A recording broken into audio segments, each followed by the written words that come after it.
முதல்ல பெரிய நன்றி. நீங்கள் எல்லோரும் காலையில் வந்து இந்த இணைப்பில் இணைஞ்சிருக்கிறீங்க in all the social media platforms. I thank all of you for joining in this social media platform. அதுக்காக நன்றியும் நான் தெரிவிச்சுக்கிறேங்க. நான் பெரும்பாலும் தமிழ்லேயே பேசுகிறேன், கொஞ்சம் ஆங்கிலத்திலையும் கலந்து பேசுகிறேன். சில விஷயம் உங்கள்கிட்ட பகிர்ந்துக்கணும், பேசணும்.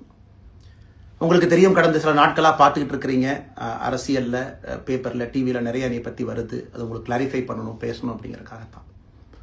பாரதிய ஜனதா கட்சியில் ஆகஸ்ட் 25, 2020 டெல்லியில் இங்கே வந்து இணைஞ்சு தமிழகத்தில் தமிழக மக்களுக்காக ஒரு 6 ஆண்டு காலம் பணியாற்றுவதற்கு ஒரு பெரிய வாய்ப்பு, ஒரு பெரிய பாக்கியமாக நான் கருதுகின்றேன். இன்னைக்கு எந்த இடத்துல இணைஞ்சனோ அதே இடத்துல வந்து மரியாதையோடு, பண்போடு, அன்போடு என்னுடைய பாதை வேறு பாதையில் பயணம் செய்யணும். இலக்குகள் இன்னும் பெரிதாக இருக்கிறது. நிறைய மக்கள் இணைச்சு செயல்படணும். ஒரு புதிய அரசியலை, அடிப்படை கட்டமைப்பை மாற்றக்கூடிய அரசியலை உருவாக்க வேண்டும் என்கின்ற ஒரு எண்ணத்தோடு இன்னைக்கு வந்து ரொம்ப பண்போடு சொல்லிவிட்டு அதே இயக்கத்திலிருந்து வெளியே வருகின்றேன். இது தமிழர் பண்புன்னு கூட வச்சுக்கலாம். வெளியே சென்றாலும் கூட மரியாதையோடு சொல்லிவிட்டு செல்வது நம்முடைய பண்பு என்பதுதான் எனக்கும் இலக்கணமாக இருந்திருக்கிறது. இன்றிலிருந்து நம்முடைய ஒரு புதிய பாதை, ஒரு புதிய இயக்கம், ஒரு புதிய பொலிட்டிக்கல் மூமெண்ட், அடிப்படையிலிருந்து ஒரு புதிய பரிமாணத்தோடு, பார்வையோடு பார்க்கக்கூடிய ஒரு விதத்தில் தான் நம்முடைய மூமெண்ட்டை நம்ம ஆரம்பிக்கணும். நீங்கள் எல்லோரும் சேர்ந்து இணைஞ்சு அதை ஆரம்பிக்கணும் அப்படிங்கிறது என்னுடைய பெரிய ஆசைங்க.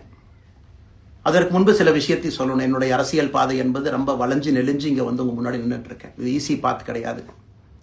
ஒரு கிராமத்தில் பிறந்து ஒரு சாதாரண குடும்பத்தில், விவசாய குடும்பத்திலிருந்து வந்து ஒரு காமன் மேன் அரசியலுக்கு வர்றதே நம்ம ஊரில் நம்ம ஒதுங்கிக்குவோம், வரமாட்டோம். பட் அதே போல் என்னுடைய பாதையும் கூட 2009 கேப்டன் விஜயகாந்த் அவர்களுடைய கட்சியில் தேமுதிகவில் IIM லக்னோவில் படிக்கும் பொழுது ஒரு இன்டர்ன்ஷிப்பாக 3 மாத காலம் ஆரம்பித்து, அதன் பிறகு 10 ஆண்டு காலம் கழித்து பாரதிய ஜனதா கட்சியில் ஆரம்பித்து 6 ஆண்டுகள் பாரதிய ஜனதா கட்சியிலிருந்து இன்னைக்கு தனித்துவமாக நம்முடைய இயக்கத்தை மக்கள் முன்னாடி வைக்கணும். உங்க முன்னாடி நிற்கிறேன். 25 வயசுல எனக்கு அந்த இன்டர்ன்ஷிப் திரு விஜயகாந்த் அவங்க கிட்ட செய்யறக்கு ஒரு பெரிய பாக்கியம். அன்னைக்கு அரசியல்லாம் என்னன்னே தெரியாம ஒரு புதிய அரசியலை தமிழகத்தில் கொண்டு வர முடியுமான்னு யோசித்த தருணம்.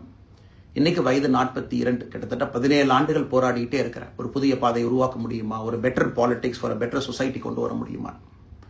அதே நேரத்தில் நிறைய யூகங்கள், நிறைய பேர் நிறைய சொல்றதுனால இதே டெல்லியில் ஆகஸ்ட் 24, 2020 பிஜேபி இணைய வரும் பொழுது சூப்பர் ஸ்டார் ரஜினிகாந்த் அவங்க எனக்கு ஃபோன் பண்ணாங்க. எனக்கும் அவருக்குமான நட்பு கிட்டத்தட்ட நான் பதவியிலிருந்து வந்த பிறகு ஒரு நட்பு. நிறைய அவர்கிட்ட பேசுவேன். அவருடைய அரசியல் பாதை எப்படி இருக்கணும் அப்படின்லாம் பேசியிருக்கேன்.